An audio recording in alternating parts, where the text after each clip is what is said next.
Okay, bienvenidas a todas. Welcome to today's talk in our series Iberian Borderlands in Cyberspace with Cynthia Radding.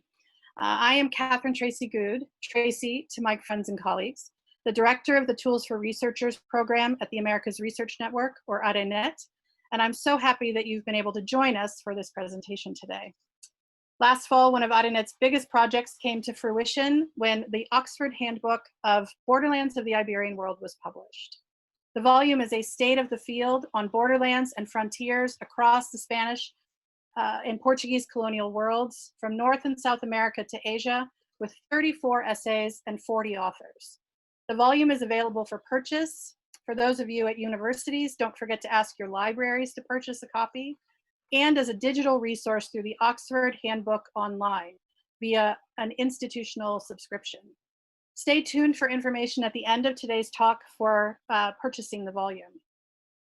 Today, we are thrilled to have Cynthia Radding, one of the co-editors of the volume, to speak on her chapter, Crafting Landscapes in the Iberian Borderlands of the Americas. But quickly, before I introduce Cynthia, just a few words on logistics. After the presentation, we will open up the floor for questions from the audience. Please send a message via the chat function that you would, with the question that you would like to pose to Cynthia. With this, we will put you in the virtual queue, and when it is your turn, we will unmute you individually so that you can ask your question directly.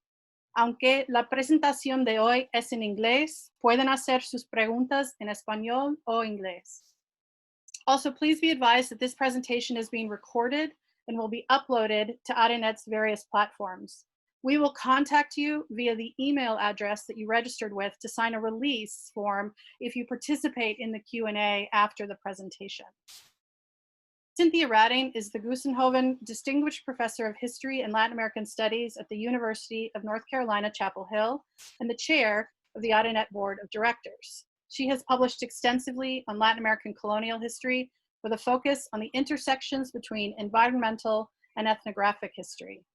Her scholarship is rooted in the imperial borderlands of the Spanish and Portuguese American empires, emphasizing the role of indigenous peoples and other colonized groups in shaping those borderlands, transforming their landscapes, and producing colonial societies. Amongst her many publications are two groundbreaking books, Wandering Peoples, Colonialism, Ethnic Spaces, and Ecological Frontiers in Northwestern Mexico, 1700 to 1850, and Landscapes of Power and Identity, Comparative Histories in the Sonoran Desert and the Forests of Amazonia from Colony to Republic. Her current project, Bountiful Deserts, Imperial Shadows, explores the ecological transition between wild and cultivated plants, the cultural intersections of sedentary and nomadic peoples, and the production of knowledge in northern Mexico.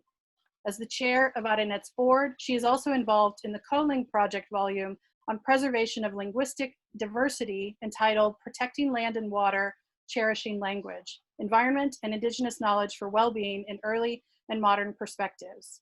She is past president of the Conference on Latin American History, served as the book review editor for the Hispanic American Historical Review, and has served on the editorial boards of the American Historical Review, the HAHR, and the Americas, as well as the advisory council of the Inter-American Foundation.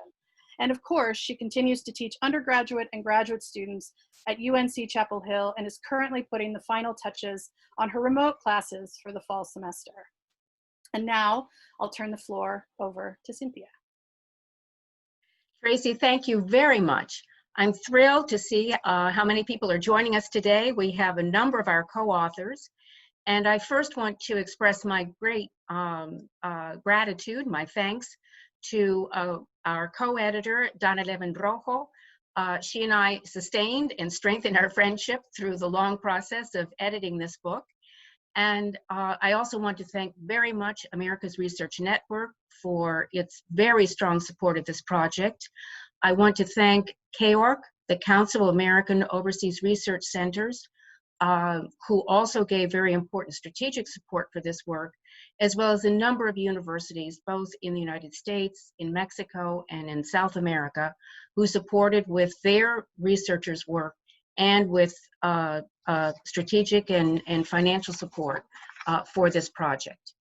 So today we're going to engage in a conversation about the chapter that I had the privilege of writing for the book, Crafting Landscapes in the Borderlands of the Iberian Americas. I also want to say that the logic and the objectives that each of the authors followed in writing our chapters was within the framework of the Oxford Handbook series. A handbook, after all, is a state of the art. It's a summary of the literature, the debates, the histories around the particular themes that we explore. But each of us also brought to our chapters our own research and worked this into our discussion of the field. I chose the field of environmental history, but I titled the chapter, as Tracy has shown for you here, Crafting Landscapes in the Iberian Borderlands of the Americas. Now, why would this chapter take landscapes as its central theme for environmental history?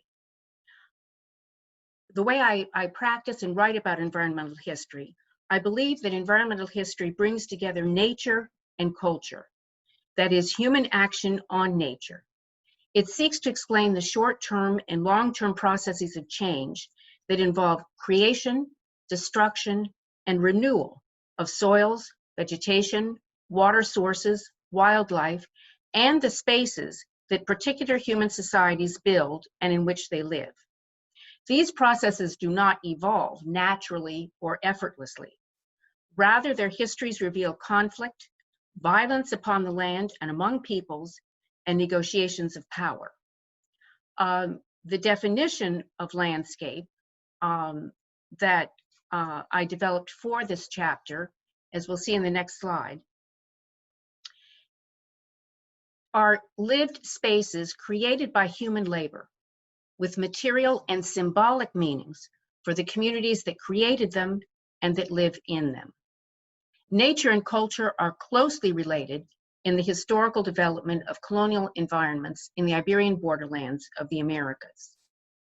I chose this example from the beautiful southeastern section of New Mexico, which is an historical borderland of longue durée with a rich cultural tapestry of mixed ethnic roots and multiple cycles of conquest among different indigenous peoples, as is known through archaeology from at least the 13th century Common Era, and of course the Spanish, and then the Anglo-American invasion of the 19th centuries.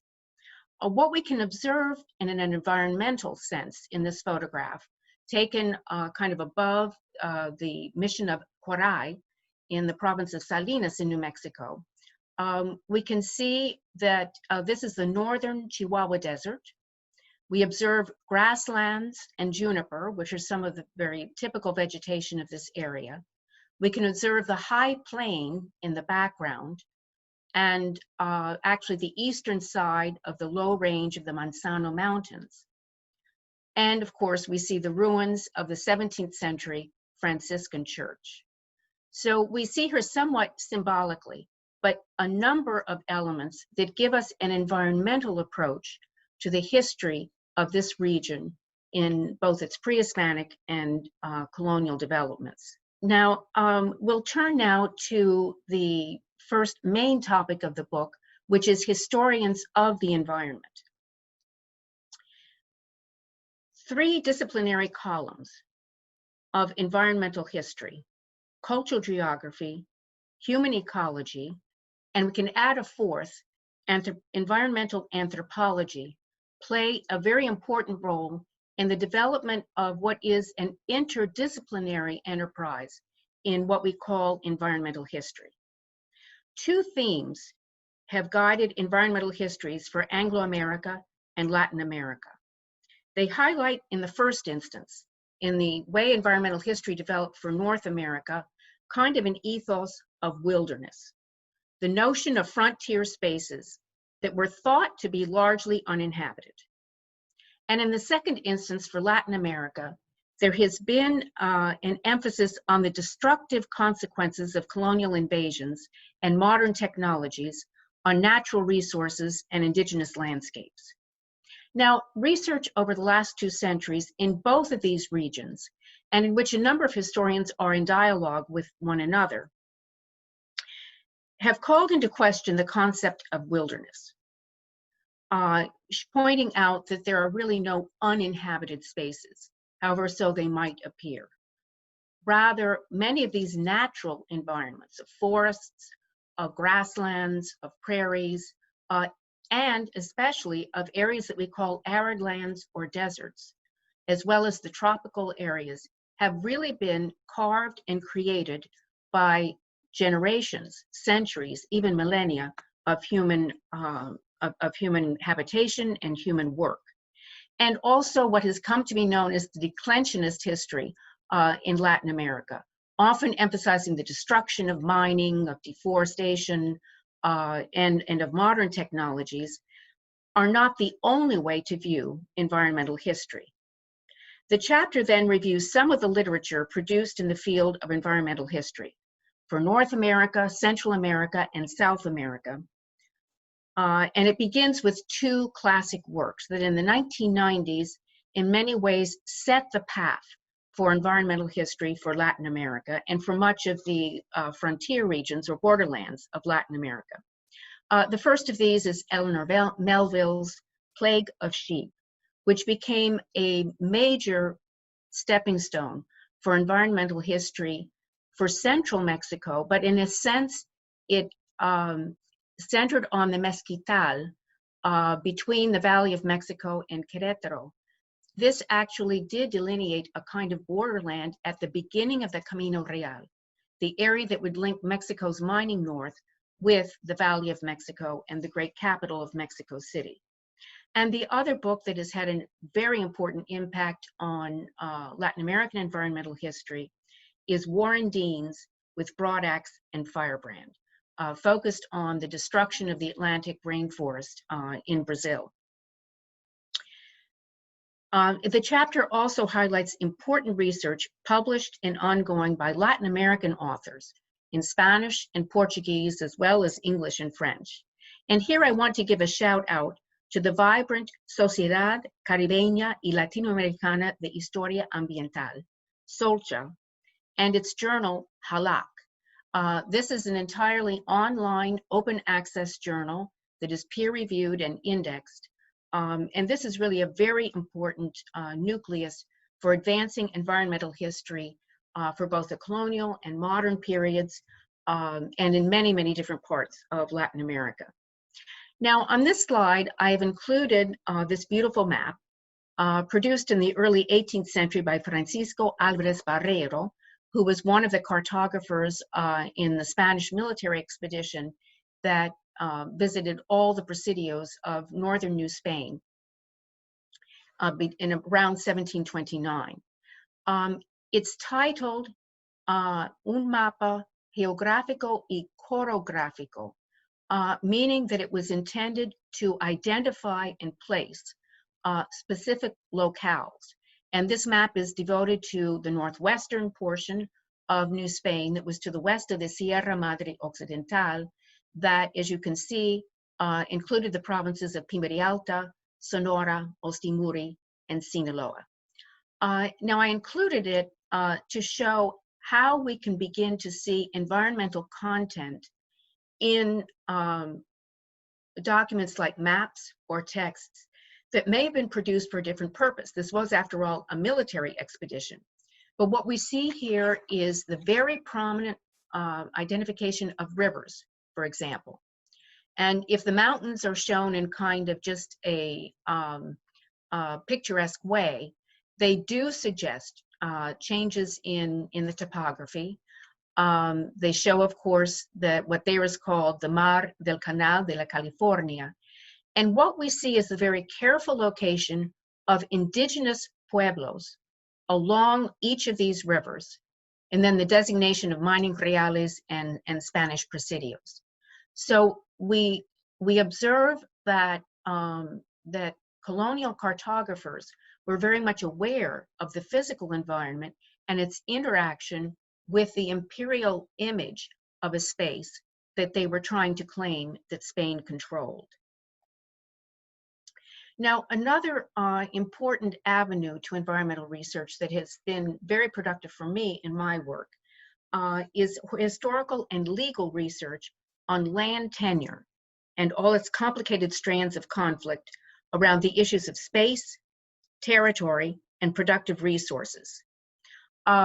Again, this is an area of research, and the documents that we use from it, which many of the people I know joining in the seminar have worked with and are quite familiar with, these documents were produced for a different purpose. They were produced in order to create the legal basis for the privatization of land.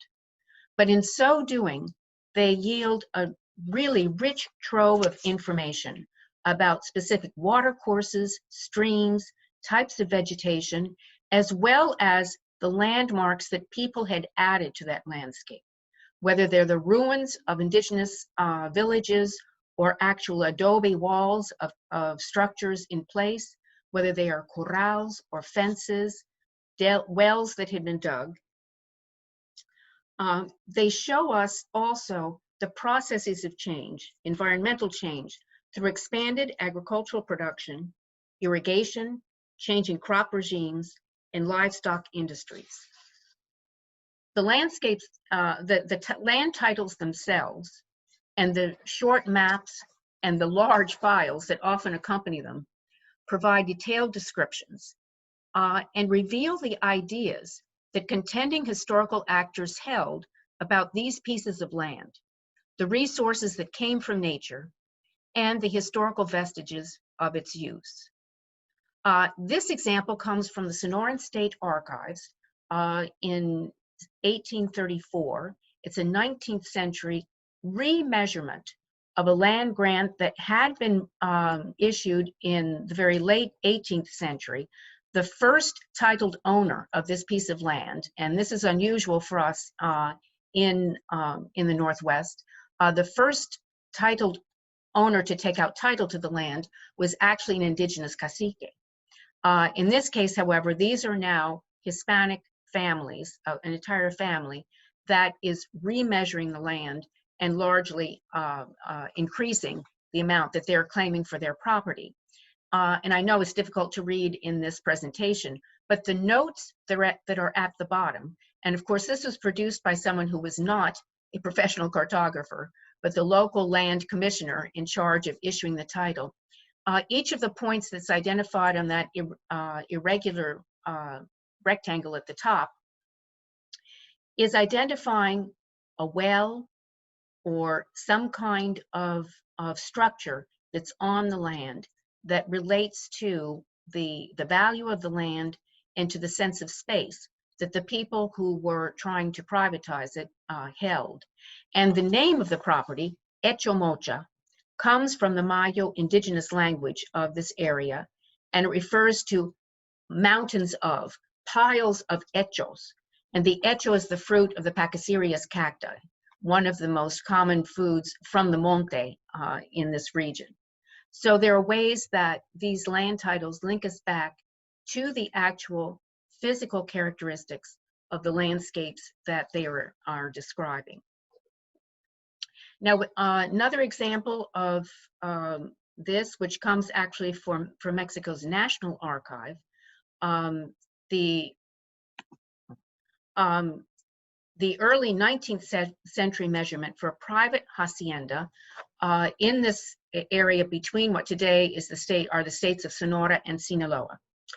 This was a private hacienda, Capitamaya, which is not obviously a topographical map of the place, but it does mirror quite faithfully the extension of the measurements that were taken in the cardinal directions, which you can see symbolized or indicated in the cardinal points in the central part of the map, showing the number of varas that were measured in different directions.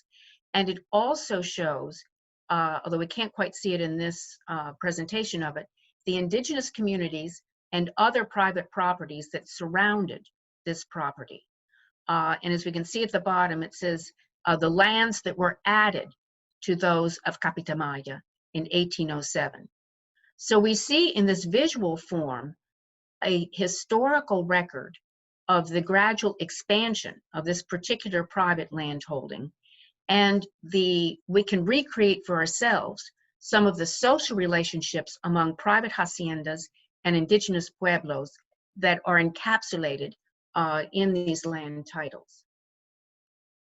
Now, the following example, which comes from a very interesting hybrid document, this example brings us to, it is a hybrid document in a sense, this brings us to the relationship between imperial power and the power relations implicit in property ownership and usufruct. This is a projected plano, a proposal for the Presidio of San Antonio de Béjar in San Antonio, what today is San Antonio, Texas. And note that in this very sparse plano or croquis, which does give us a sense of measurement at the bottom, but we notice that the map maker was very careful to put in 2 of the rivers that would surround the Presidio, and also to include some of the vegetation, even some of the animals, the deer and so forth, that would surround this area. So the natural environment was a part of the space that in the 18th century, the Spanish imperial regime was claiming for itself as part of demonstrating its territorial dominion. Now, the following document shows us, in a sense, this is very much a hybrid document. And this is quite a very beautiful map that the original for which is in the John Carter Brown Library. But when I call it hybrid, it's because we see a very important part of this document is text, which surrounds the quadrangle, in which we see a very effuse representation of rivers, waterways, tropical vegetation, indigenous communities, indigenous villages, and private landholdings. This also was developed and probably commissioned in order to identify and justify a particular, an individual land holding. But in the process, it gives us a visual image of an entire province, excuse me. This also occurs in southern Sinaloa, what had been near what had been a vibrant pre-Hispanic region of Aztatlan, with numerous indigenous settlements on the northern frontier of Mesoamerica. As I say, it is a hybrid of text and images that expresses a complex panoply of knowledge about watercourses, vegetation, and colonial environments crafted by Native Americans, African-descended laborers, and private landholders. So in addition to actually going out into the field, which is what most of us aspire to do, these several images, I think, have demonstrated to us ways that documents, again, produced for imperial purposes or produced for the interests of private colonists, can yield very rich information about the histories of land occupation and about the environment. We'll turn now to South America. And as we see this rather striking map, America Meridionalis, which is shown here courtesy of the University of New Mexico Centennial Library, the intent of this 18th century imperial map is to distinguish large geographical regions, such as Brasilia, Rio de la Plata, Tierra Magellanica, the Amazon, and the Andean Cordillera. In addition, it traces some of the major trade routes that extended across the Pacific, going toward the Philippines and even toward South Asia. The purpose here was not necessarily environmental, but we do see that the imperial regions and provinces were defined by major geographic features, in particular South America's great river systems. Also implied, as we can see, of course, on the left-hand side of the landmass, is the Andean Grand Cordillera, leading from Ecuador all the way south into Chile. We notice the rivers shown so prominently, the Rio de la Plata, the Amazon, of course, across the northern part of South America. And we might remember that in 1772, in the 1770s, Spain and Portugal were involved in very lengthy, conflicted negotiations over the measurement of their dominion in Rio de la Plata that produced a large corpus of cartographic material, and in which indigenous peoples participated, actually, in the area of the Pampas. The cartouche also is important to take into account. It expresses to us some of the ideological and conceptual ideas toward the Americas that are expressed in its images. Now we'll segue to talk a little bit about Eastern Bolivia. And this was a portion of my own research, which I had carried out for my book, Landscapes of Power and Identity, that I brought into this chapter. I conducted research here for over a decade and learned enormously about the environment and its histories from the Chiquitos indigenous peoples, who today comprise the largest demographic indigenous group in Eastern Bolivia, and from wonderful colleagues among Bolivian anthropologists, musicologists, and historians. And two of our authors in the Borderlands book, Pilar Garcia Cordan and Ana Monviola, have work on a slightly different area of Bolivia, and I came to know their work through my research there. Bolivians like to say that Bolivia is usually thought of as an Andean country, but over 2/3 of Bolivian territory is actually in these lower lowlands. The Chiquitos area and the rivers running through it, like the Pilcomayo, shown here, flow into the Paraguay River, which then of course flows into the Rio de la Plata. Farther north in the area of Beni, those rivers flow into the Amazon. So this, for me, was a fascinating area of transition. It's not, strictly speaking, rainforest. It is subtropical. Much of the vegetation is actually semi-deciduous. It's an area also of wetlands, an area of even though much of it is flat, there are not mountains within this area. Rather, it borders up to the eastern foothills of the Andean region, but there are many different ecotones, many different ecological zones within this province. Now, the shift from the arid lands of northern Mexico and the legacies of Mesoamerican traditions to the subtropics of the interior borderlands of South America was truly enlightening and enriching for me.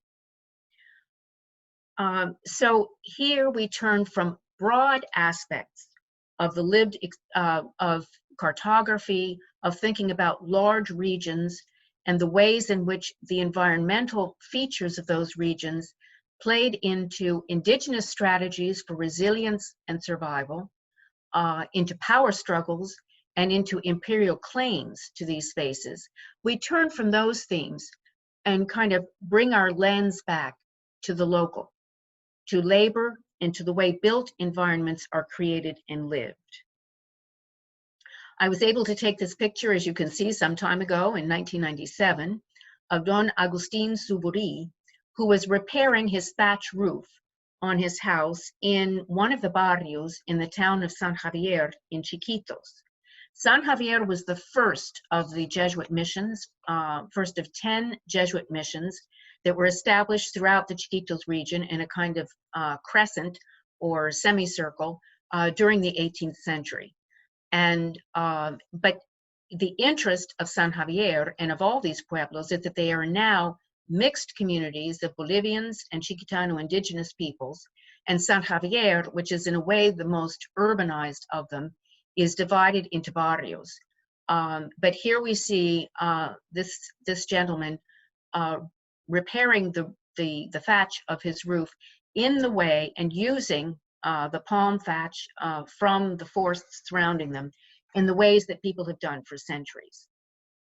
And in our final picture, The Chiquitos missions, built throughout the 18th century and restored in the 20th century, are a World Heritage Site.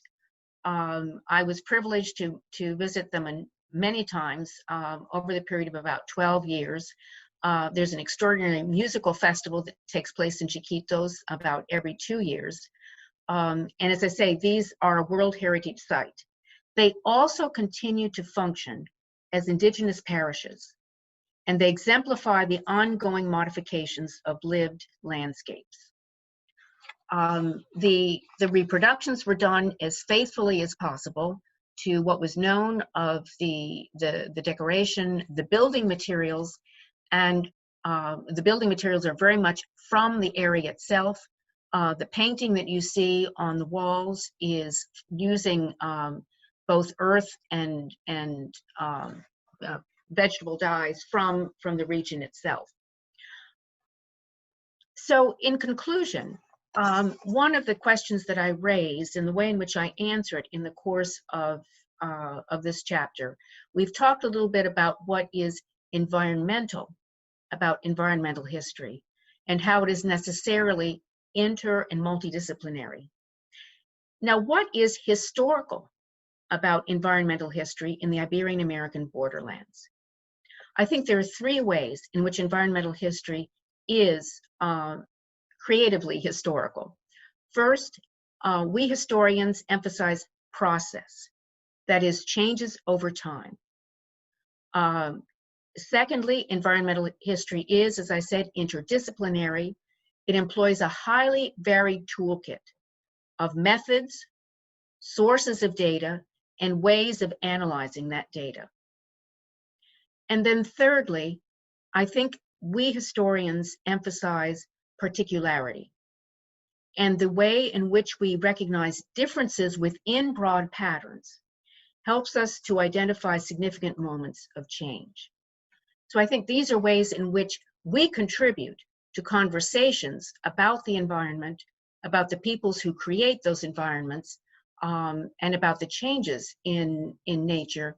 We contribute to those conversations, I think, in important ways, in the same way that we learn so much from archaeologists, geographers, anthropologists, ecologists. So I would like to now turn this back to Tracy, who is going to tell us a little bit about how to acquire the book. And then I'm excited to open our discussion to questions and comments from all of you.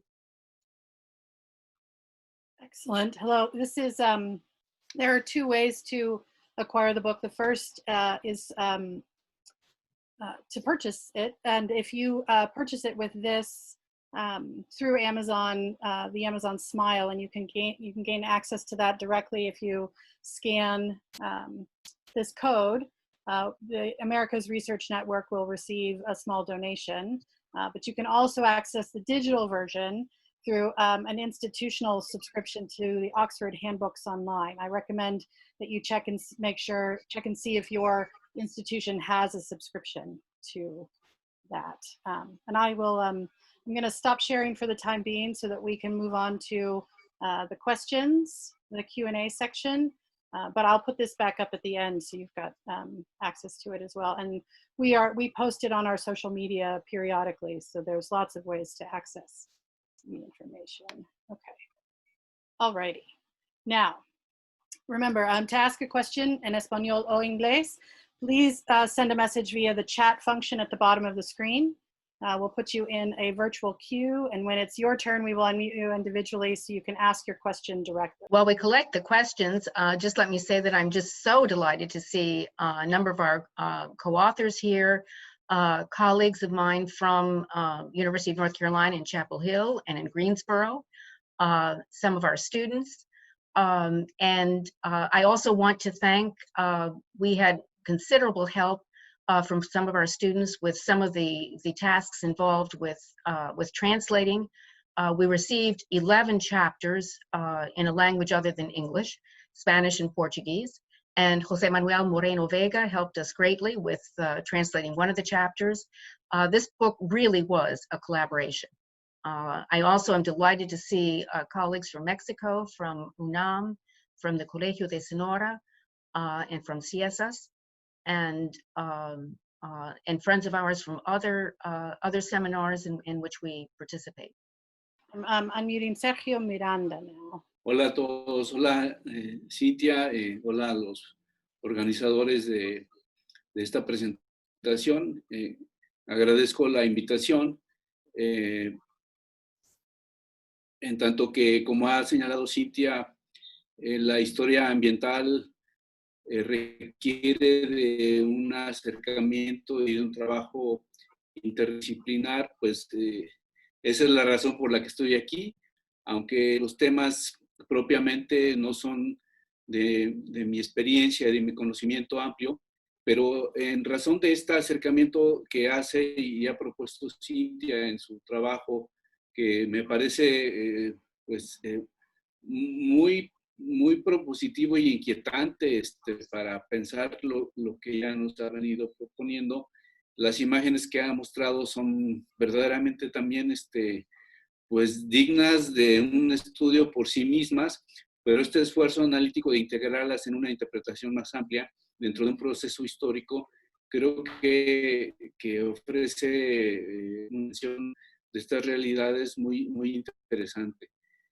Yo solo quisiera pedir si acaso Cynthia puede ampliarnos mejor sobre esta noción que nos ha mostrado también de que las representaciones y las imágenes de paisaje y cartografía nos acercan a conocer las concepciones ambientales y un poco la cultura geográfico-ambiental de este periodo y de estos procesos y de estas realidades, ¿no? Y si hay alguna suerte digamos, de conclusión que pudiéramos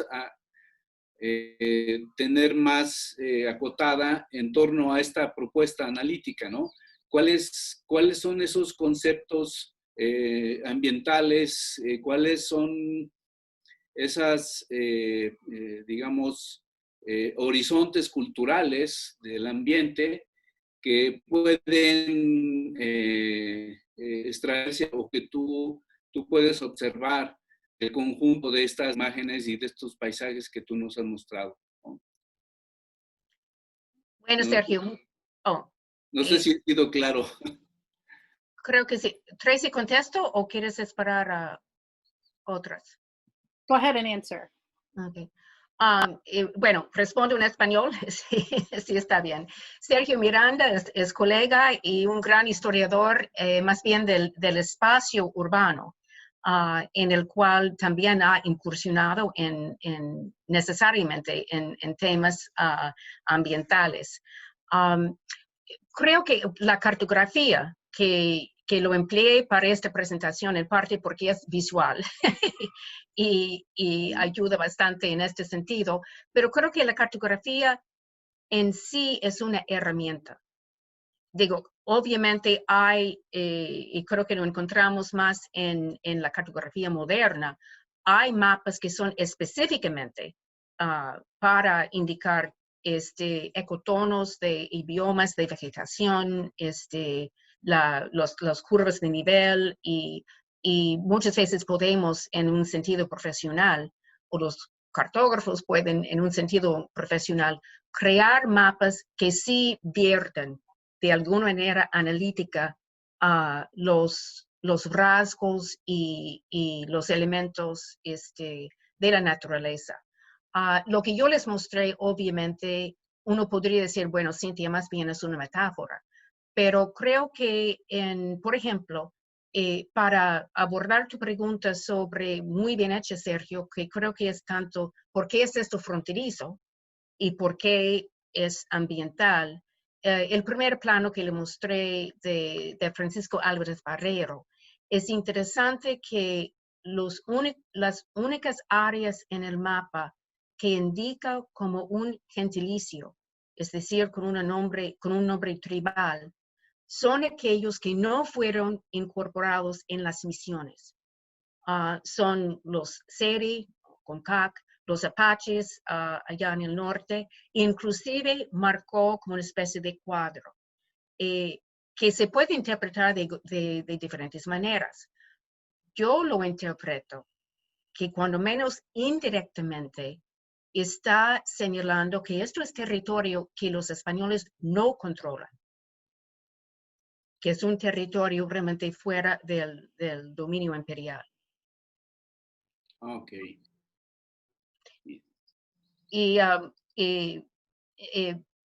me permito decir que Cynthia Radding, que está aquí con nosotros, en su libro Fronterizando el Espacio, ha hecho una interpretación muy creativa, tanto de los textos como de los mapas, para indicar las cualidades de frontera en el noreste de lo que hoy día es México. Y creo que dijimos ya en la introducción al libro de Borderlands que un cierto ambiente, sea la gran selva de Amazonas o los desiertos de Norteamérica, el ambiente en sí no crea una frontera, pero sus rasgos, su cualidad, las condiciones que crea y que las sociedades humanas crean en estas regiones, en esta relación dinámica entre la gente y la naturaleza, sí produce condiciones o cualidades que vienen a entenderse históricamente como fronterizas. Pero entonces el concepto de frontera puede ser muy flexible en función de esta relación, ¿no? Y adquiere ciertas peculiaridades en contextos también muy delimitados. Por ejemplo, en las fronteras dentro de una ciudad, fronteras administrativas, ahí ya no entraría la noción de naturaleza y actividad o acción humana, porque ya es plenamente un territorio controlado, delineado, organizado secularmente, o la noción de frontera tenemos que pensarla más acotada en estos espacios donde, como tú hablas, zonas de transición, de estar fuera del control y organización de la actividad humana, a llegar a hacerlo, y entonces adquieren otra calidad, otra realidad. Sí, creo que sí. Y en el caso que te interesa a ti, que son las ciudades, podemos pensar hay fronteras a la Ciudad de México, o la ciudad en relación con su área rural. Dana Murillo construyó su capítulo sobre la minería en el norte de Nueva España, acerca de fronteras que se mueven, y cómo ella lo puede expresar mejor, pero cómo los diferentes reales de minas se fueron rindiendo, abriendo espacios para nuevas fronteras y nuevas áreas de asentamiento. Hay otras, gracias Sergio, muchísimas gracias. ¿Hay otras preguntas? Yes, we have two more that have come in. I'm looking for Patrick Nichols. I will unmute him so he can ask his question. Hey, Dr. Radding, I appreciate you giving this talk today. Super interesting. My work specifically relates to sort of modern colonial Spanish Jamaica. So this question is going to relate mostly to the Iberian Caribbean colonies. Once the Spanish colonists specifically began heavily investing in the importation of enslaved African labor, were the huts and communal spaces occupied by these enslaved populations an afterthought of the colonies, or were these spaces typically cleared and prepared intentionally, or were they the creation of these enslaved populations? Oh, that's a marvelous question. And you've touched on an area about which I really know very little, and that is Spanish Jamaica. And I think that's a wonderful example of these, well, to answer your specific question, were these planned out? I would tend to say I doubt it, but I may be wrong. But the fact that, I mean, the slaves are creating an area, a landscape, which is theirs, either just de facto or because either the Spanish colonial regime or the individual colonists in some way had to provide for feeding grounds and so forth. One of our colleagues who's recently joined our faculty, Ana Maria Silva Campos, who has done very creative work about slavery around Cartagena, which is not your area, but has written on this very creatively. But I think that's an excellent question, and it's another way of looking at the question that Sergio Miranda asked, in terms of we think of a plantation as the great house, and the commercial production of sugar or whatever it was. But the slaves' feeding grounds and the actual spaces that they occupied are very important. Judith Carney, you're probably familiar with her work. Judith Carney has written about this very creatively in her co-authored book on the legacies of African slavery, on the kinds of crops that came from Africa to different parts of the Americas, but also has one whole chapter on slave provisioning grounds. Excellent, thank you. And now let me invite Diana Rosselli, who has a question. Okay, Diana. Hola, hello.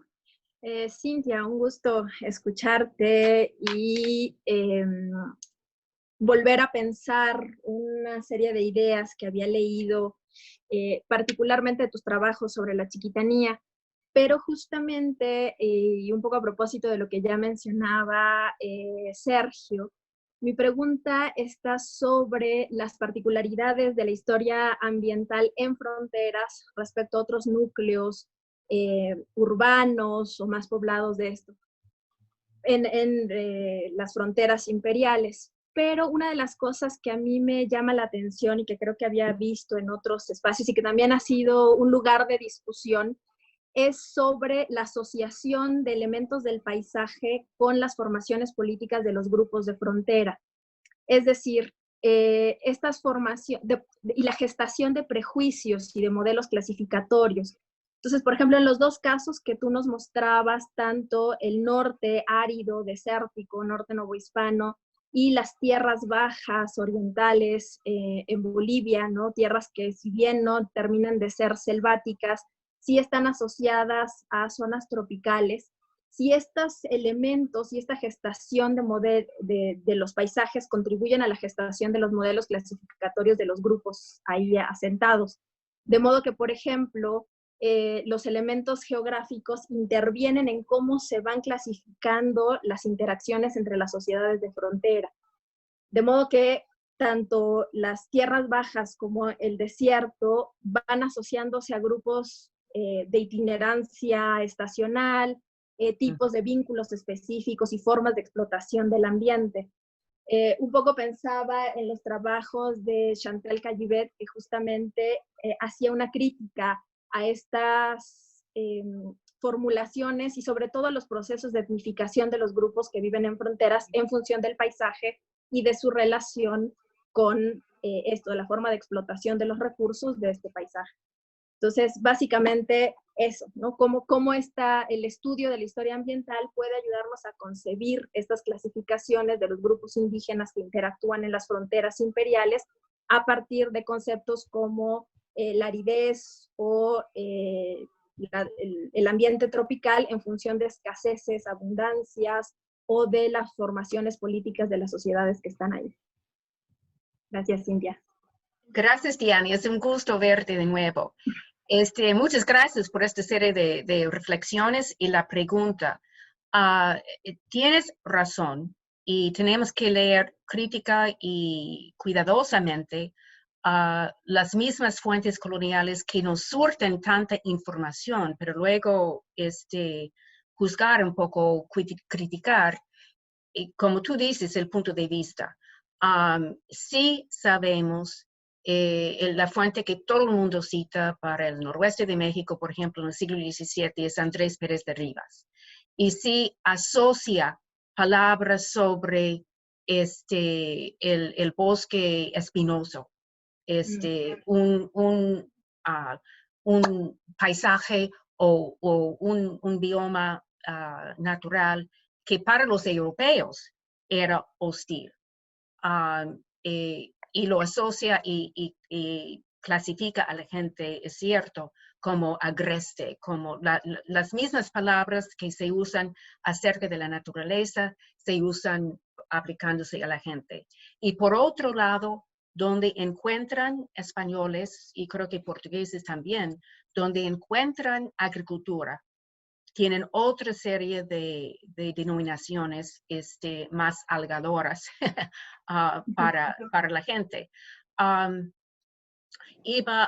Bueno, Hal Langford está aquí y pues él ha trabajado el concepto de frontera de maneras muy, muy creativas, y él notó cómo bueno, lo que es Minas Gerais, con el noreste de Brasil, los portugueses lo que crearon era una frontera alrededor de los grupos indígenas que fueron tildados con muchos diferentes etnónimos. Isabel Misaje de Matos también pues, ha trabajado de manera muy importante sobre épocas más recientes en esta zona. También estoy pensando que el mapa sobre Sudamérica que les había mostrado, América Meridionales, está la famosa, el área más al sur, que estaba asociado con Magallanes, es lo que se vino a llamar la frontera de arriba. Y el área de islas y archipiélago, y Javier Echegaray, que está aquí, está trabajando esta región, y Jimena Urbina, una de las autoras en nuestro libro, también lo trabajó de manera muy, muy linda. Como este ambiente muy fluvial y este ambiente, en este caso, tan frío, tan al sur, cambió en mucho, hizo cambiar el régimen misional, por ejemplo, en esa zona.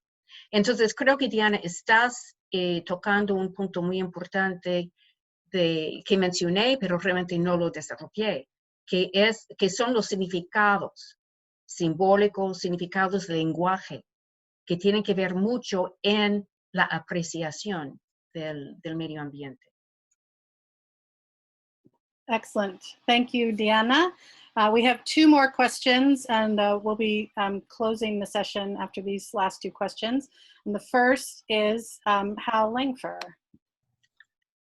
Okay. Hi, Cynthia. It's great to see you. It's great to see some colleagues. It's great to see people I don't know as well. Thanks for putting this on. It's a wonderful way to bring the fruits of this collaboration to a wider public. And those who haven't had a chance to read Cynthia's chapter that today's talk is based on, I urge you to do so. Today's talk really only touches on the breadth of the chapter. It's a real kind of master class for us in how to write a survey of Latin American environmental history.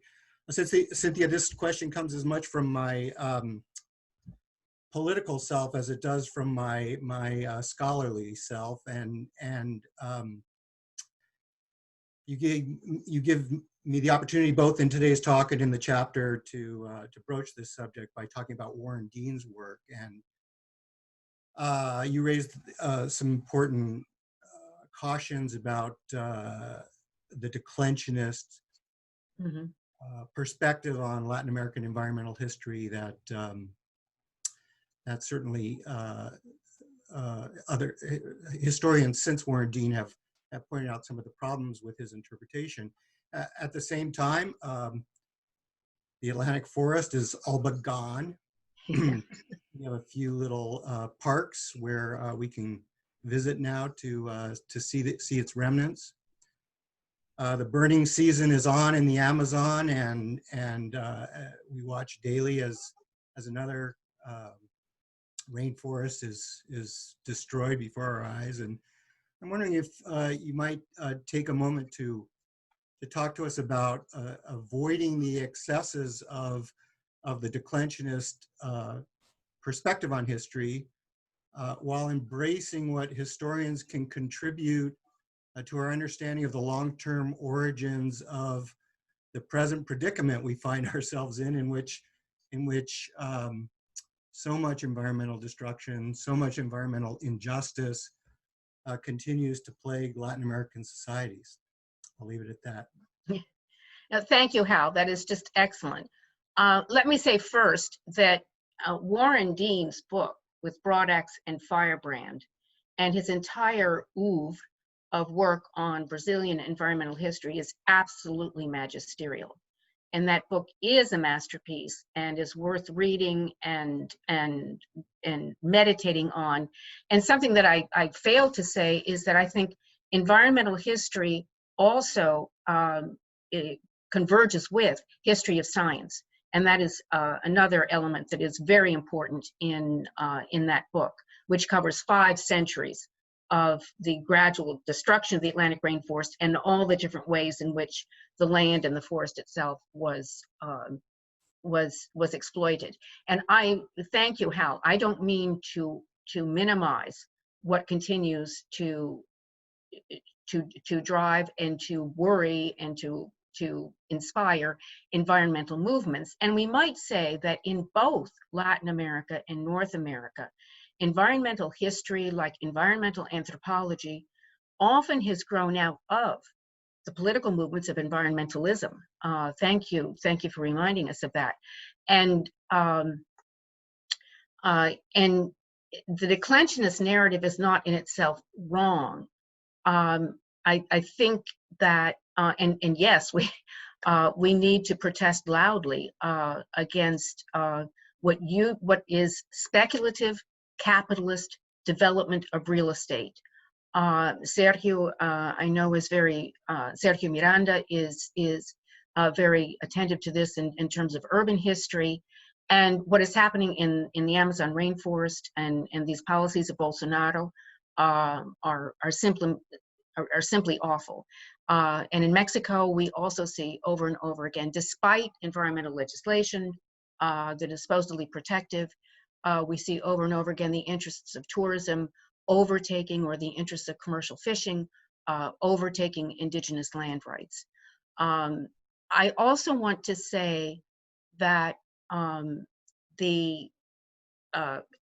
that I think environmental history, and I'm in the book that I'm now trying very hard to finish, and what I've tried to do in my previous books is learn tremendously from ethnography, historical ethnography, and in trying more and more to work with indigenous communities. Maria Isabel Martinez is here, and she is directing a very creative Laboratorio de Historias Indígenas out of UNAM. And our sessions there are very instructive, leccionadoras, about how important, sometimes how difficult it is, but how important it is to work with indigenous peoples. So to counter the destructive parts of this, I think Hal is one way, apart from applying our skills to lobby, to create a political counterweight. I think one way is really to compenetrate ourselves in the knowledge that indigenous peoples have of living with their environments. The cases that I'm familiar with in my present project are both the Yaqui and Maika River valleys. And I have come to realize that despite, maybe almost because of the Mexican Revolution and the explosion of commercial agriculture in those regions during the second half of the 20th century, indigenous land use patterns are truly endangered.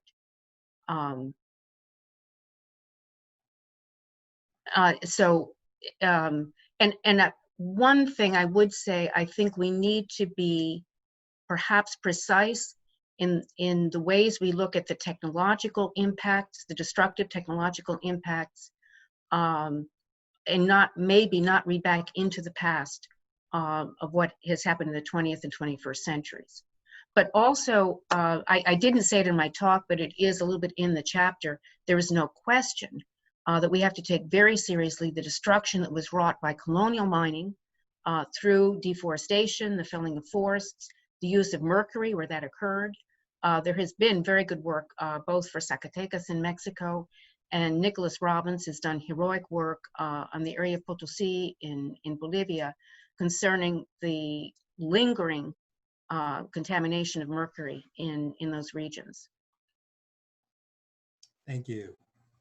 Excellent. We have one last question from our co-editor of the volume, Donna Living Rojo.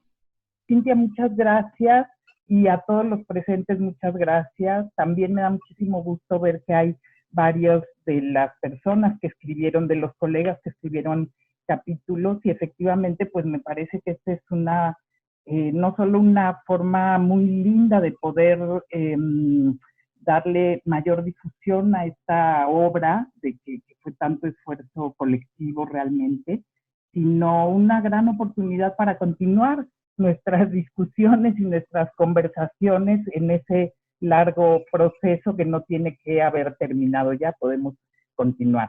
Entonces, me pareció muy interesante, Cynthia, los mapas que mostraste y, en fin, toda esta discusión sobre cómo se reflejan cuestiones ambientales y de la vida en la frontera en esas zonas que apenas se van colonizando, cómo se reflejan en la cartografía.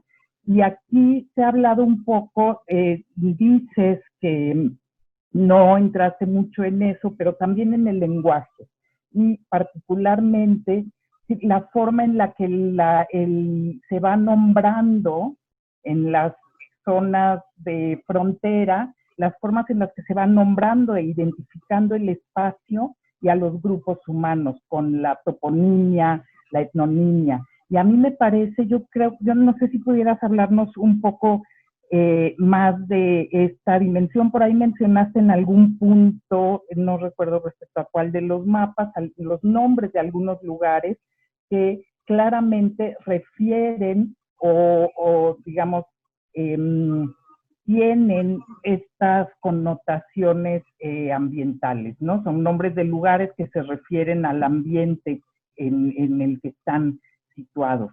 Y pienso, por ejemplo, tú no lo mencionaste, en lugares como, o etnónimos como Zacatecas, por ejemplo, los indios zacatecos, que Zacatecas viene de Zacatlán, en náhuatl, que es lugar de pastizajes o zona de pastos, o en fin, entonces pues son los zacatecos, la gente que vive en la zona de pastos.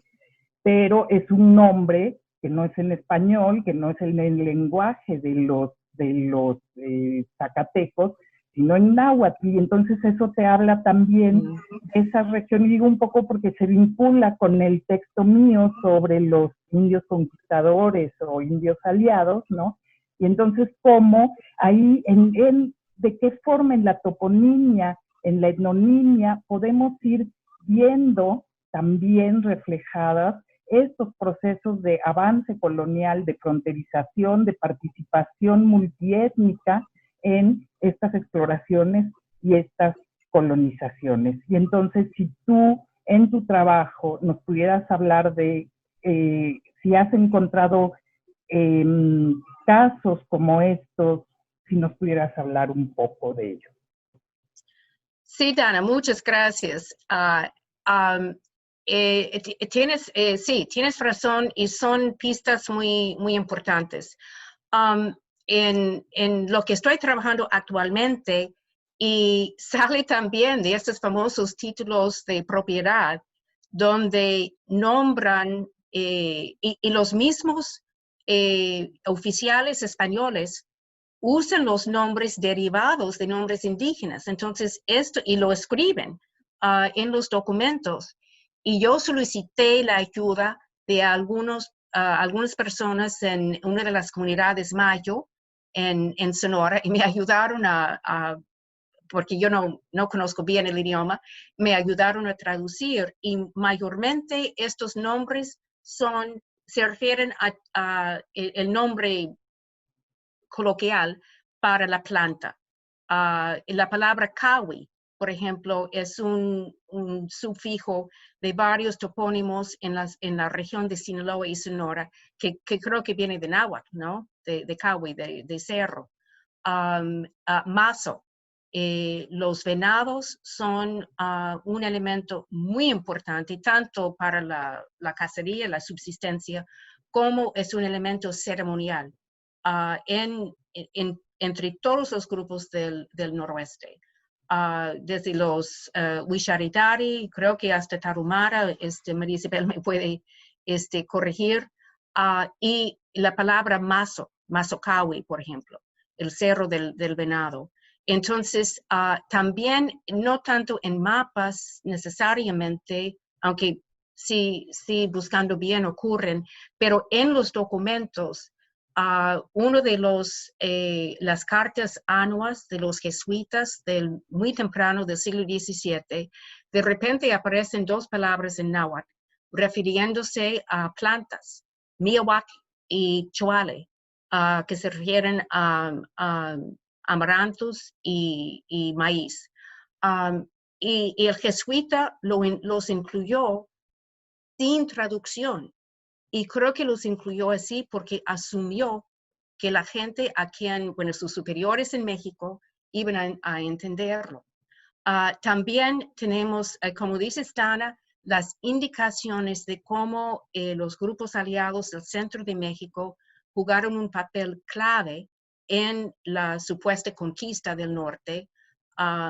Es que dicen que trajeron intérpretes que sabían náhuatl y dicen hasta qué río o hasta qué valle estas gentes pudieron comunicarse. Entonces sí, la cadena de idiomas, tanto como la cadena de grupos indígenas, a mí me dio la visión de que si bien no hubo tanto una comunicación directa entre el lejano noroeste y, digamos, el Valle de México, estos eran redes de intercambio que iban soplándose y iban avanzándose como de grupo en grupo, tanto para la difusión de diferentes especies o variedades de maíz como bienes de comercio, como información. Entonces sí son pistas, y lo que Diana había intimado, y creo que tú también, Dana, es cierto, claro, que la palabra zacateco, en otro sentido, la palabra montaraz, es gente muy montaraz, implica que son nómadas, que son agrestes, etc. Implica sí un calificativo, un juicio. Y tenemos que, obviamente, estar alertos a esto. Me dio risa que en un documento describiendo a los yaquis durante la sublevación de 1740, un misionero refirió a los sublevados como chichimecos. Entonces, es una referencia obviamente histórica, no con ninguna base geográfica, pero una referencia histórica a referencias que había tenido.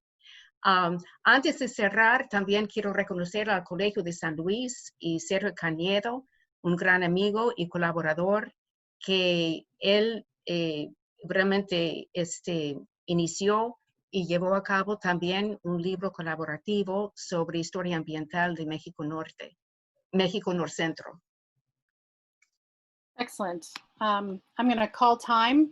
We are a little bit over, but thank you everyone for all these great questions. Let me just share my screen again so that you can have the information about how to access the volume. Many thanks to Cynthia Radding and Greta de Leon, the Executive Director of ARENET, who is working the tech behind the scenes, and all of you for joining us today.